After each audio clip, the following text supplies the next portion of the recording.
Hey guys, how's it going? Been a while since I made a video. I've been busy, new project at work, new things going on. So I haven't made a video in a while. Also, I've been playing a bunch of video games. I might eventually use this channel to talk a little more about stuff like that, but for now we're going to keep it on football. First thing I want to address is a couple of things with the local Seattle Seahawks. Number one, we picked Michael Bennett out of free agency, and I was very surprised to see that we were going to remain active after the Cliff Averill signing. I was very surprised we were able to get him for such a really a small amount of money.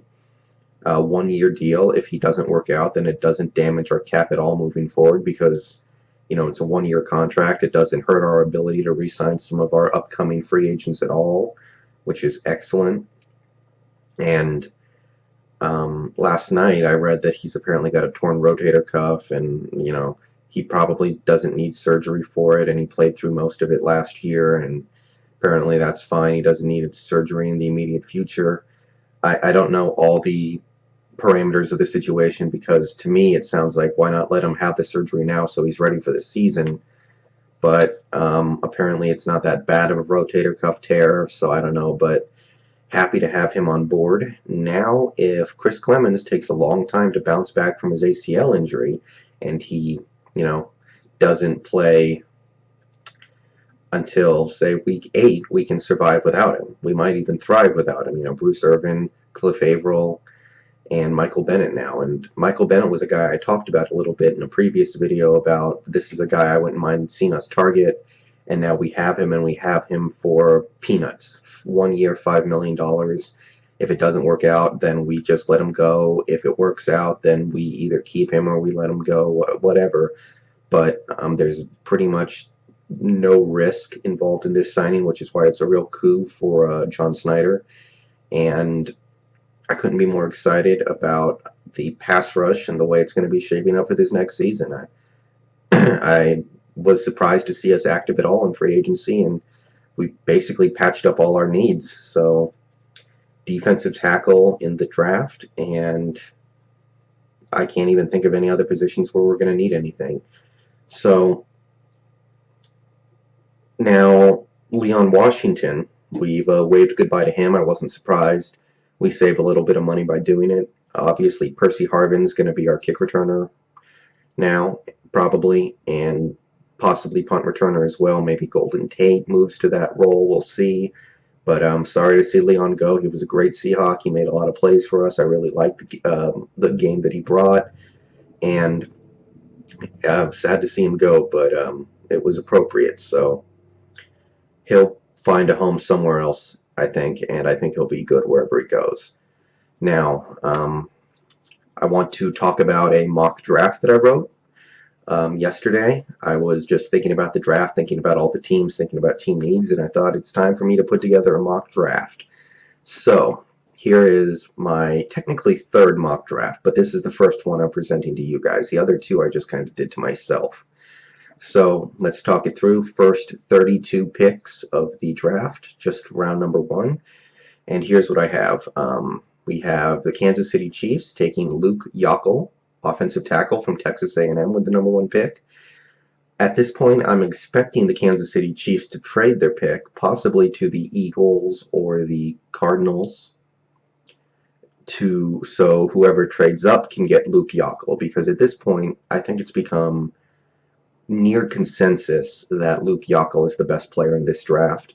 If you look at what some of the other players have been doing to hurt their draft stock, Yockel seems like a really good number 1, but Kansas City's not necessarily a team that needs a elite offensive tackle right now because of the players they already have. So I think you could see a trade here, but right now, because I can't do trades in a mock draft, because who knows, I have Luke Yockel going to the Chiefs.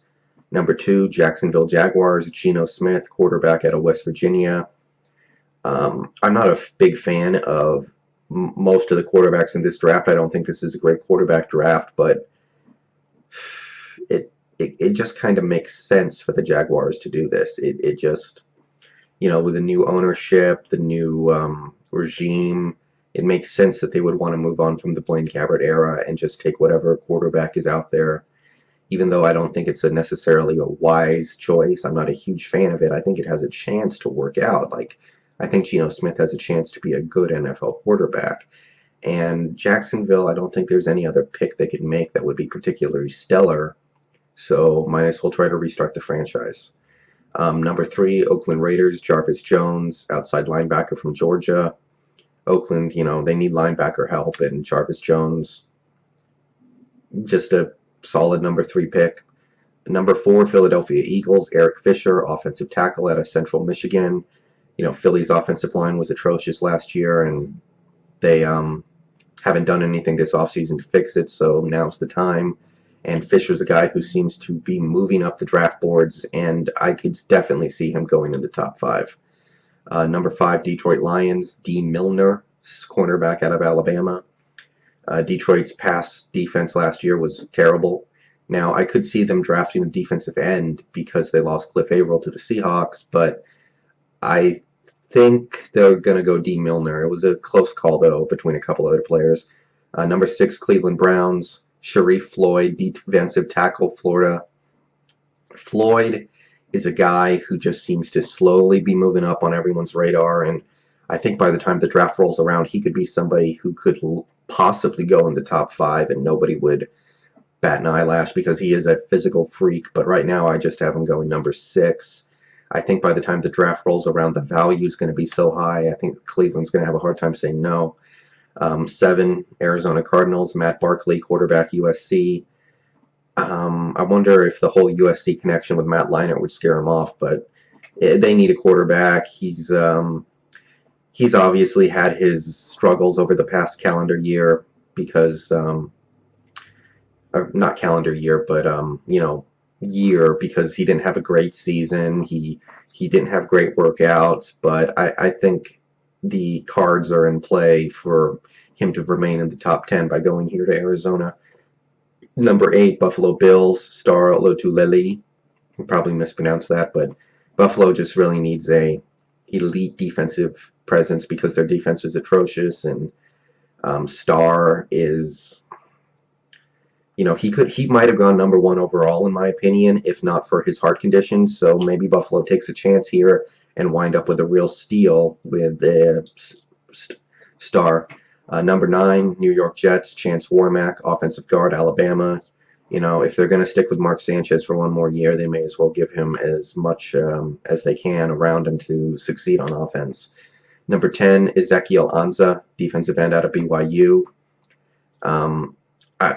Anza seems like a guy who is going to need a year or 2 to learn, but it seems like Tennessee might have a year or 2 to wait for a great player because I don't think they're going anywhere this year. So I think they are willing to give Anza the year that he would need to learn the pro game in all likelihood. Good fit. 11, San Diego Chargers, Lane Johnson, offensive tackle out of Oklahoma. To me, if the Chargers don't address their crappy offensive line in the draft repeatedly, then something's really wrong, because with a quarterback like Phillip Rivers, you have to have a good offensive line, and they don't have it. Number 12, Deion Jordan, the outside linebacker, out of Oregon. Sensible replacement for, I forget the name of the defensive pass rusher that they lost this offseason, but I know they lost Jake Long, they lost Reggie Bush, and they lost one other guy who was a pass rushing threat, and Deion Jordan would be there to replace him. Number 13, Tampa Bay Buccaneers, Bjorn Werner, defensive end out of Florida State. Tampa Bay's pass defense last year was terrible, so I have them upgrading their pass rush and replacing Michael Bennett.